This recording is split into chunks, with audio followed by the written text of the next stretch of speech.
মদিনায় একটা 100 বছরের পুরাতন একটা মার্কেট হয়েছে নতুনভাবে। তো এটা আমি ফেসবুকে দেখেছিলাম একজনের ব্লগ, সৌদি আরবিয়ান একটা ছেলের। আল মেঘিউসলা ওল্ড সোক মার্কেটটার নাম। সোক মানে ওদের বাজারঘাট বা কিছু একটা বোঝায় হয়তো বা। তো এটা 100 বছর আগে কেমন ছিল মদিনার সব দোকানপাট, সেটাই বেসিক্যালি এখানে দেখানো হয়েছে। এবং আমার কাছে এটা খুবই অ্যান্টিক লেগেছিল। এবং এটা 310 নম্বর গেট দিয়ে বের হয়ে যে কুবা রোডটা আছে, মানে কুবা রোডের সাইডে একদম বেলাল মসজিদ, তার হাতের বা সাইডে পড়বে। এটা খুবই ইজি লোকেশনটা। এবং এইখানে আপনার যেটা হলো বেলাল মসজিদ, বেলাল মসজিদ থেকে অপোজিটে এটা এই ইয়েটা।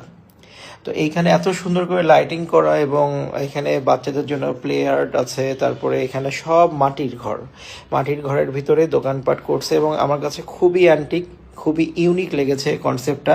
100 বছর আগে মদিনার বাজারঘাট এরমই ছিল, একেবারে ওরমটাই তৈরি করেছিলাম।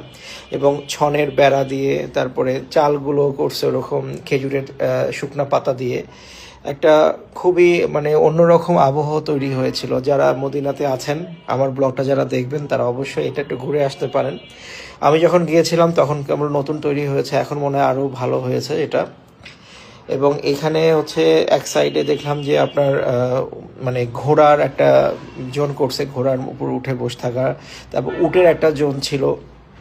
তাছাড়া এখানে খাবার রেস্টুরেন্ট ছিল, কফি শপ ছিল, তারপরে জায় নামাজ তসবি, তারপরে হচ্ছে বোরখার দোকান ছিল, অনেক কিছু ছিল। এবং এখানকার জানলাগুলো দেখেন, ওই সময় বাড়িঘর কেমন ছিল এটাও একটু দেখাইছে। আবার হচ্ছে মাটির পাত্রে করে যে শরাব খেত সৌদি আরবিয়ানরা, সেটাও এখানে শো করছে।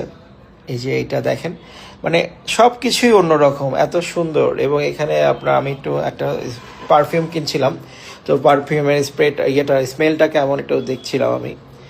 সব কিছু মিলায় একদম অন্যরকম একটা আবেশ, একটা আবহ তৈরি হয়েছিল। তো এটা দেখে আমি আবার বের হয়ে গেলাম। বের হয়ে যাওয়ার সময় দেখলাম আরও কিছু দোকান আছে, এখানে গাউনের দোকানও ছিল। তো এগুলো দেখে আমি আবার একটু বেলাল মসজিদের দিকে যাচ্ছিলাম। তো আমার কাছে খুব ভালো লাগছে, আমি লোকেশনও বলে দিলাম, আপনারা ঘুরে আসতে পারেন মদিনার 100 বছর পুরাতন মার্কেট।